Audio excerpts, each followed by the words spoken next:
자, 성신여대 논술 전형에 대해서 말씀드리겠습니다. 우선 순서는 성신여대 논술 전형 개요, 그리고 성신여대 논술 전형 지원 전략과 세 번째로 성신여대 논술의 유형과 특징에 대해서 말씀드리겠습니다.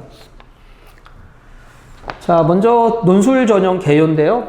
예, 일단 전형 방법은 일괄 합산 방법인데 일단 논술 점수가 70%가 반영이 되고, 그리고 학생부 교과가 27%, 그리고 학생부 출결이 3% 들어갑니다. 출결은 무단결석 3회 이내면 다 만점이 되는 것이기 때문에 대체로 다 만점이라고 보고, 학생부 교과가 27%라고 보시면 되겠습니다. 뭐 내신은 이제 합격생들의 경우를 보면 6등급 이내에 5등급 5.X, 5등급 요 정도 선에서까지는 얼마든지 지원이 가능하고, 또 합격생도 많이 나오고 있습니다. 그 다음에 이제 대학 수학능력 시험. 근데 중요한 거는 이제 수능 최저 기준을 맞추는 것이 되게 중요한데, 이제 인문계열의 경우 2개 영역 국영수탐 중에서 2개 영역 합 6등급이고, 이제 자연계열은 7등급 이렇게 분포되어 있습니다. 이제 이렇게 정해져 있습니다. 자, 수능 최저 기준을 맞추는 게 되게 중요하기 때문에 논술 준비를 할 적에는 항상 논술에다가 모든 것을 거는 전략으로 가지 말고 수능도 함께 같이 열심히 해야 된다는 생각을 꼭 가지고 있어야 합니다. 이 수능 최저 기준이, 성신여대 수능 최저 기준이 다른 대학교 대비 어느 정도의 위치에 있는지를 보여주기 위한 그러한 이제 메모인데요. 일단 경희대와 숙명여대 같은 경우가 올해 2개 합 5등급으로 이제 좀 낮춰졌는데, 성신여대는 여기 2개 합 6등급 분포에 되어 있습니다. 2개 합 6등급. 여기엔 이제 숭실대학교랑 그리고 연세대학 미래캠퍼스가 이렇게 있는데요. 숭실대의 경우에는 똑같은 2합 6이라고 해도 영어가 포함되지 않고 국어, 그 다음에 수학, 그 다음에 탐구 2과목 중에서 3과목 3개 중에서 2합 6등급이기 때문에 영어가 들어가지 않는다는 점 때문에 또 그 학생에 따라서는 유리한 학생도 있고 불리한 학생도 있을 수 있는데요. 그 성신여대는 국영수탐 4과목 중에서 2합 6인 점수를 수능을 맞으면 됩니다. 그리고 이제 그 2합 7등급인 경우가 이제 덕성여대하고 서울여대가 있는데, 이렇게 이제 성신여대는 수능 최저 기준에서는 좀 2과목에서 이제 3등급대 정도가 나오는 학생이 이제 보기에 적당한 그런 학교라고 말할 수 있습니다. 자, 이제 수학 최저 기준이 있는데요. 이건 경쟁률입니다. 경쟁률은 성신여대의 경우 작년도에 여기 지원 경쟁률이 36.81대 1이었으니까, 아까 보여드렸던 숭실대 같은 경우가 37대 1, 그렇고 뭐 덕성여대 같은 경우는 32대 1인데 숙명여자대학은 조금 낮은 편이죠. 숙명여자대학은 낮은 편인데, 성신여대는 조금 이제 숙명여대에 비하면 좀 높은 편이라고 말할 수 있습니다. 요건 이제 그 성신여대가 논술 시험이 수능 전에 논술 시험을 보는 편입니다. 그리고 이 덕성여대나 숙명여대나 숭실대학 같은 대학들은 이제 수능 직후에 다른 이제 대학들과 날짜가 겹치다 보니까 원서를 내고 또 시험을 보는 경우에 이제 날짜가 겹치기 때문에 이제 학생들이 그에 비해서 상대적으로 지원을 덜 했다고 볼 수 있고, 성신여대는 수능 전에 다른 대학교하고 날짜가 겹치지 않기 때문에 이제 좀 그 전략적으로 수능 전에 논술 시험을 본 학생들은 이제 성신여대를 상대적으로 많이 지원했다라고 하는 거를 생각해 볼 수 있습니다. 뭐 그런 점에서 이제 뭐 장단점이 있습니다. 수능 전에 본다는 것은 수능 최저 기준이 나오기 전이기 때문에 자신의 수능을 미리 예상하고 논술을 봐야 되니까 조금 그런 부분에서 조금 논술을 준비하는 데 있어서는 조금 수능이 정확하지 나오지 않은 상태이기 때문에 좀 약간 모호한 상태로 논술을 준비해야 된다라는 문제도 있는데, 학생들이 대체로 수능 전에 보는 대학교가 경쟁률이나 이런 것들이 조금 수능 이후에 보는 대학들 대비 약할 거라고 많이들 생각을 하는데, 수능 전에 보는 대학은 또 한 가지 어떤 점이 있냐면 학생들의 결시율이 높지가 않습니다. 그러니까 수능이 나올지 안 나올지 알 수 없는 거기 때문에 거의 지원한 학생들이 거의 다 시험을 보러 오는데, 반면 이제 수능 보고 나서 보는, 수능 이후에 보는 이러한 대학들은 경쟁률도 경쟁률이지만 이제 응시율에서는 이제 수능 이후기 때문에 수능 성적이 나오지 않은 친구들은 결시를 하기도 하고 이제 그런 또 특성들이 나타납니다. 자, 어쨌든 성신여자대학교 작년도에 수능 경쟁률이 36대 1 정도였는데요. 조금 더 자세하게 분석해 놓은 자료를 보겠습니다. 이거는 이제 성신여자대학교에서 발표한 어떤 그런 분석이고요.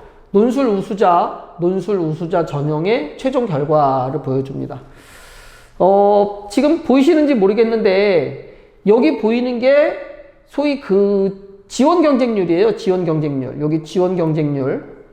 그런데 요 옆에가 실질 경쟁률입니다. 그러니까 지원 경쟁률은 대체로 국문학과 34대 1, 영문과 뭐 33대 1, 도굴과 31대 1, 뭐 여기 정치 외교는 뭐 32대 1, 뭐 심리학과 36대 1 이런 식으로, 여기 미디어 커뮤니케이션 46대 1, 뭐 42대 1 이런 식으로, 여기 법학과는 40대 1 나왔네요. 이렇게 나왔지만 실질 경쟁률의 경우는 15대 1 또는 뭐 프랑스어 12대 1, 12대 1, 정치 외교 11대 1 이런 식으로 대체로 30대 1의 분포에서 15대 1 정도의 분포대로 보여주고 있는 걸로 봐서는 실제로 학생들의 어떤 수능 성적 충족률이, 역시 여기도 수능 충족률이 약 40% 정도의 그런 수능 충족률을 보여주고 있습니다. 그래서 대체적으로 경쟁률에 너무 두려워하지 말고 수능 준비를 같이 병행하면서 수능을 통해서 이제 실질 경쟁률이 낮아졌을 때 거기에서 합격하겠다라고 하는 어떤 그런 각오로 공부를 하시면 좋을 것 같습니다. 특히 이제 이 여기서 조금 이제 좀 눈여겨보고 싶은 부분 중에 하나가, 자, 이 성신여대 같은 경우에는요, 보다시피 여기 요 성신여대를 이제 준비하는 학생들의 경우, 성신여대 이제 간호학과가 굉장히 이제 선호하는 학과입니다. 예, 그래서 여기 간호학과의 경쟁률을 보시면, 예, 여기 실질 지원 경쟁률은 68대 1. 예, 엄청 높죠.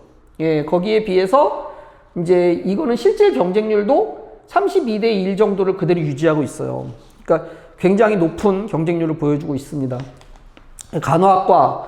그 다음에 이제 여기에 또 성신여대를 쓰는 친구들이 상당히 많이 선호하는 학과가 심리학과인데, 심리학과의 경쟁률은 지원 경쟁률 36대 1에서 실질 경쟁률은 17.4대 1.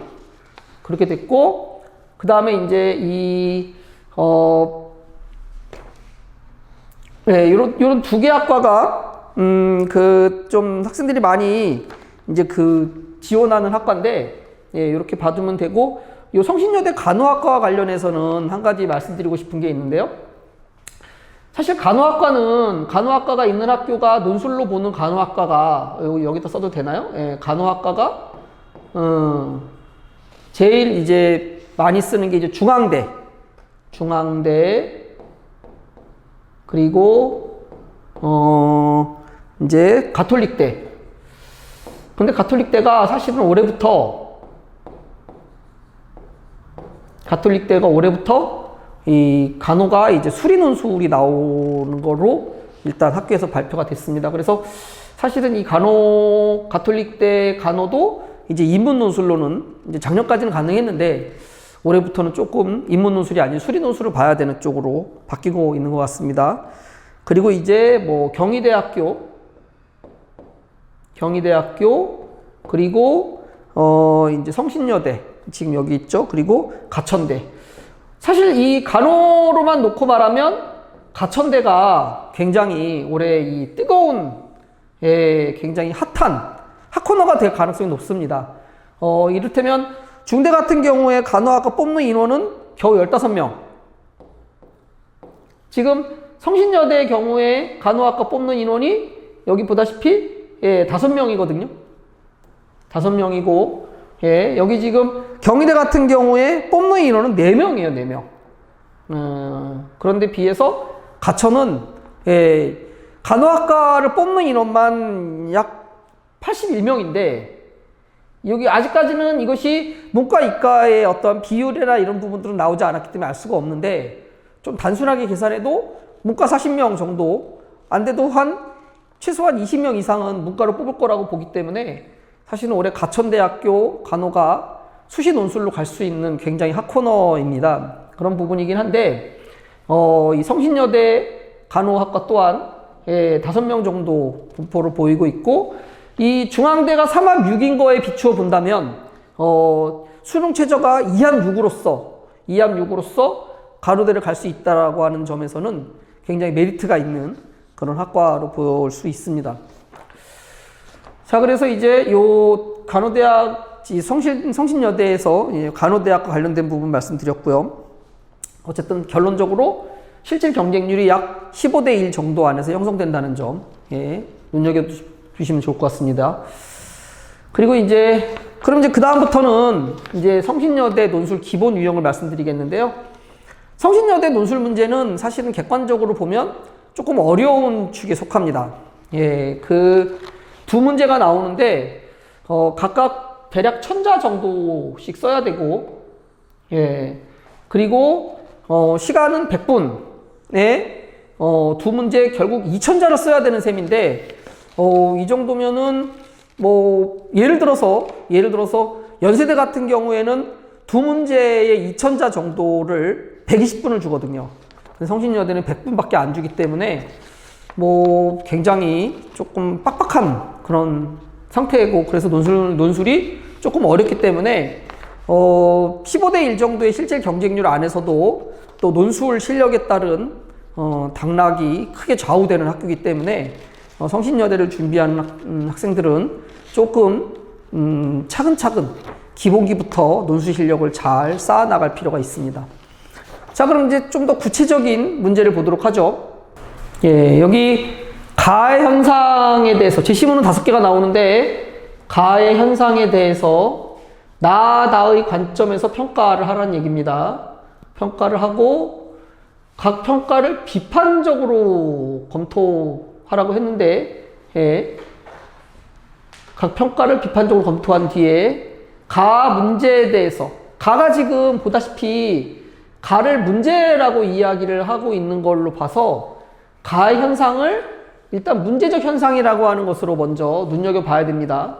그 다음에 생각하는 바람직한 처방을 논술하라고 되어 있습니다.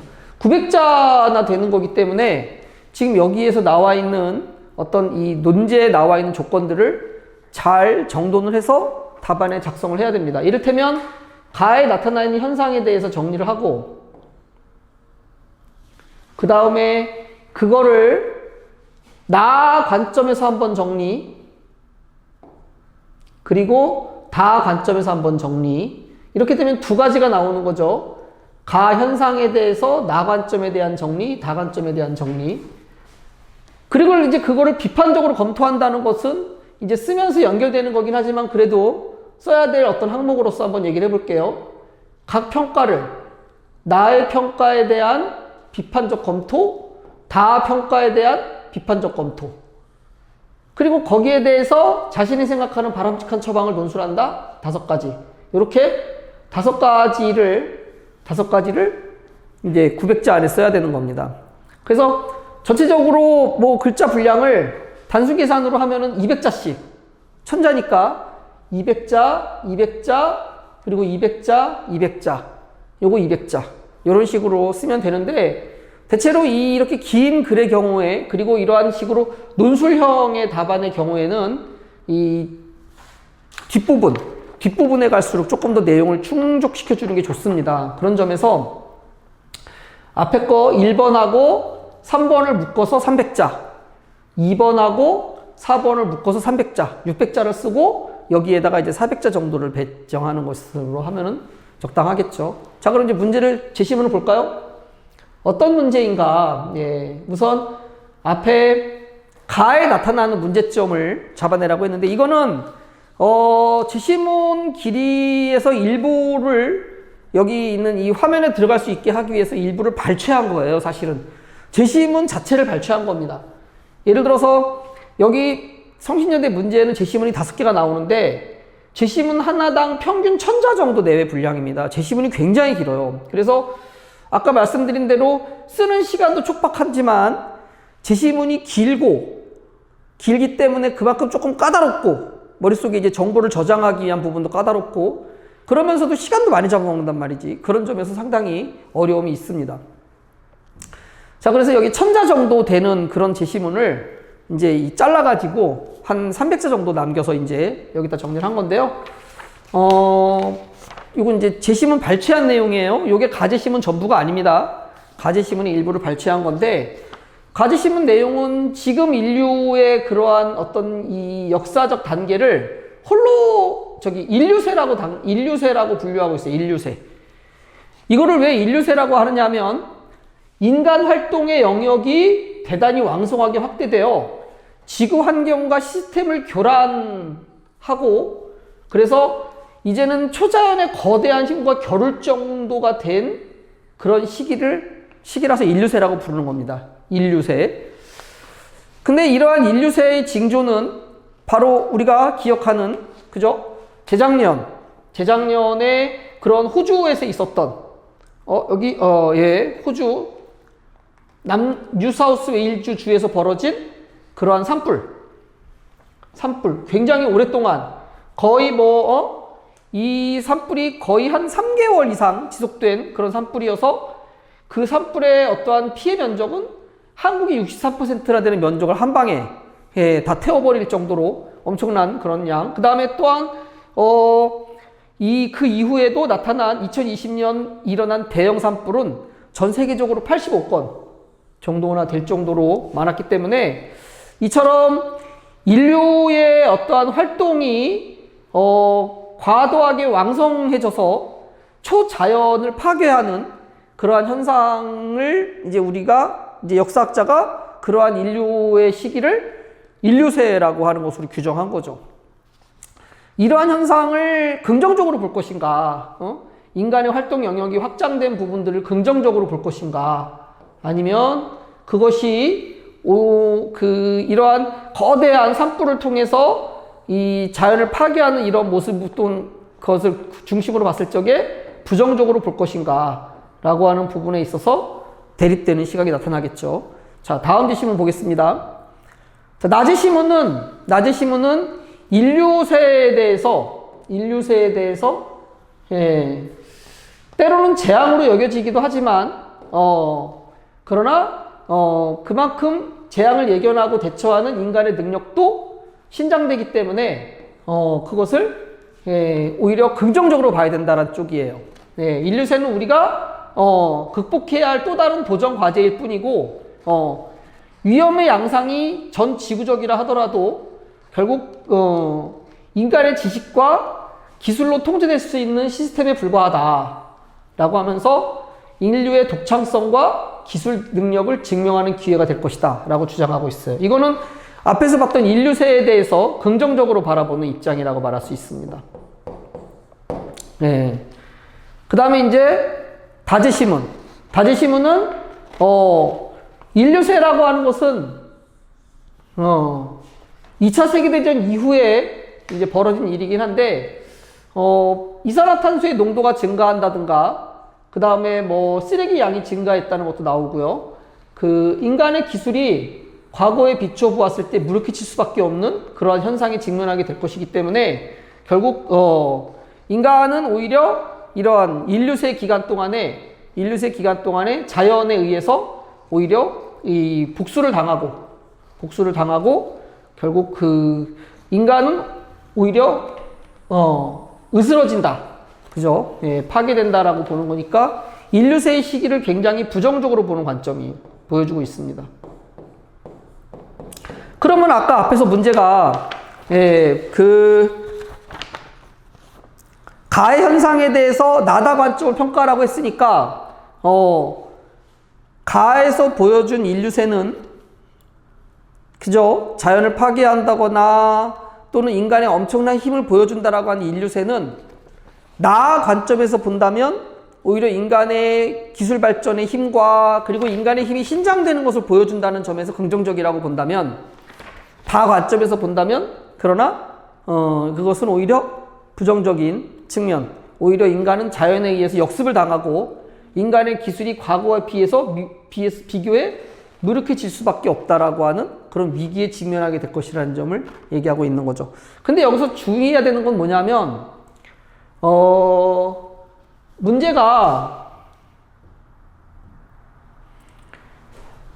그러한 현상을 나다 관점에서 평가한 다음에 각 평가를 비판적으로 검토하라고 했단 말이에요. 그러니까 이제 글을 써야 되는 답안을 작성자는 나다 관점을 적용해서 평가하는 거에서 끝나는 것이 아니라 그러한 평가에 대해서 비판적인 관점으로 바라봐야 되는 거야.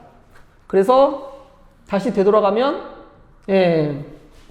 예를 들어 다 같은 경우에 인간의 기술이 과거에 비교해 무력해질 수밖에 없는 지구와 대면하게 될 것이라고 하는 다 글에 대해서 역시 이거를 여러분들이 비판적으로 받아들인다. 그러니까 이 주장을 받아들이고 인정할 것인가, 아니면 이 글에 대해서 다시 재반론을 할 것인가. 비판적으로 받아들인다는 것은 어떤 주장이나 관점에 대해서 그냥 단순하고 수동적으로 그냥 인정하기만 하는 것이 아니라 더 적극적이고 능동적으로 그 관점에 대해서 자기 나름대로 판단해 본다는 걸 말하는 거기 때문에, 이러한 인류세에 대한 이 주장에 대해서 비판적으로 본다는 것은 이거를 나름대로의 시각을 가지고 읽어본다는 걸 말하는 거기 때문에 이거에 대해서 동의할 수도 있고 동의하지 않을 수도 있어요. 그것을 여러분들이 결정을 해가지고, 글을 쓸 입장에서 결정해가지고 거기에 대해서 논의를 하고 그 다음에 바람직한 처방을 제시해야 되는 겁니다.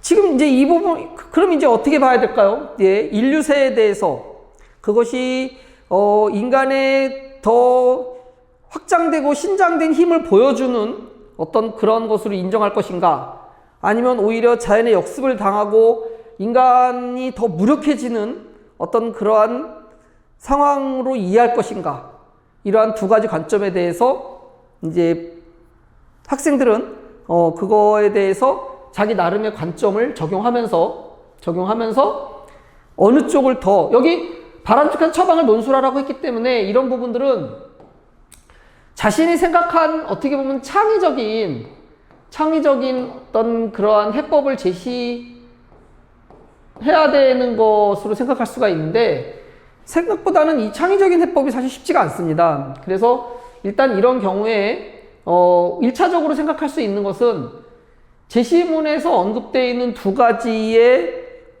관점 중에서 한 가지 관점을 선택하는 거예요. 자신이 생각하기에 더 바람직하다라고 생각하는 쪽을 선택을 하고, 바람직하다고 생각하는 걸 선택하고, 그것들을 가지고 적용해서 해법으로 활용하는 방법인 거죠. 그러니까 예를 들어서 만약에 나의 관점을 인정한다. 나의 관점이 뭐였냐면 인류세가 걱정할 것이 없고 오히려 인간의 과학기술의 힘이 지구를 압도하는 그러한 어떤 국면을 긍정적으로 봐야 된다라고 하는 관점을 가지고 본다면, 그러한 나의 관점에서라면은 우리가 인류세에 대해서 두려워할 것이 없고 더 적극적으로, 더 나아가서 거기 낮의 시문에 언급된 바와 같이 그 과학기술의 힘을 이용해서 그러한 인류의 위기, 자연의 위기를 극복할 수 있는 획기적인 방안들을 생각해낸다라는 쪽으로 답안을 쓸 수 있습니다. 한마디로 과학기술의 힘으로 과학기술의 위기를 극복하자라는 주장을 할 수 있는 거죠.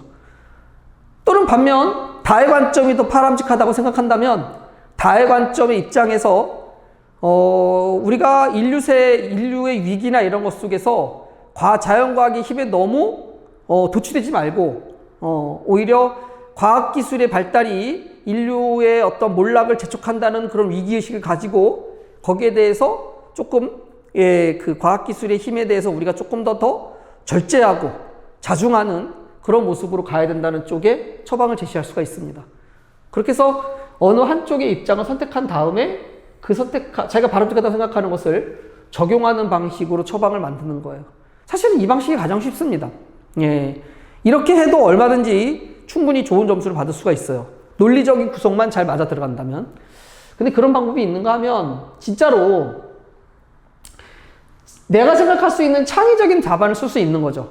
창의적인 답안이어서 앞에 있는 제시문들의 문제점 비판을 하고 있기 때문에 나의 관점의 한계를 비판해주고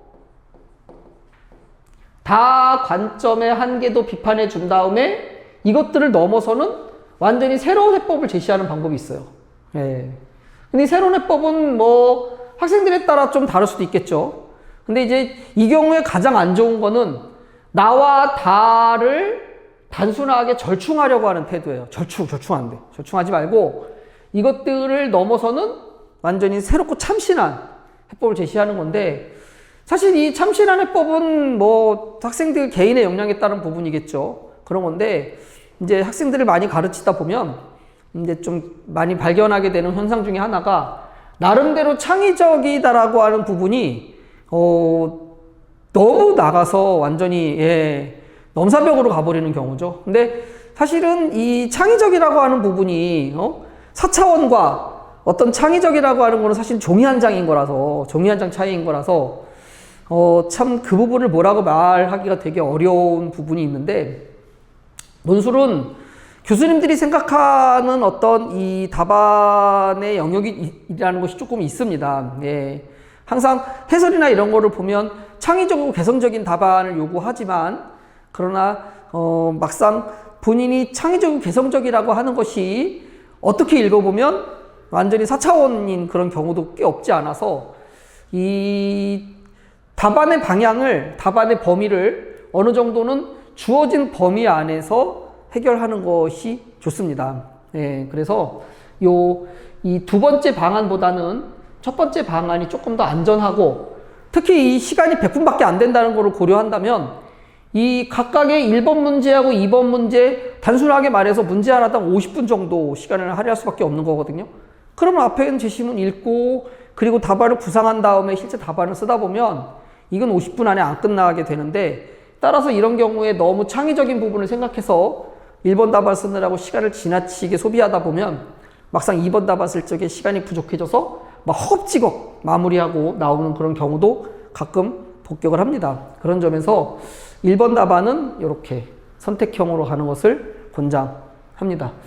자, 거기까지가 1번입니다. 그리고 이제 2번 같은 경우는 뭐 이렇게 여기 세 가지 상반된 주장을 하면 세 가지 근거를 밝히고 있고 그 다음에 이제 그 중에 하나를 선택해서 세 근거를 요약한 다음에 뭐 그걸 또 비판을 하고 자신의 견해를 쓰는 것까지 쭉 나오는 문제이긴 한데 이제 2번 문제는 이제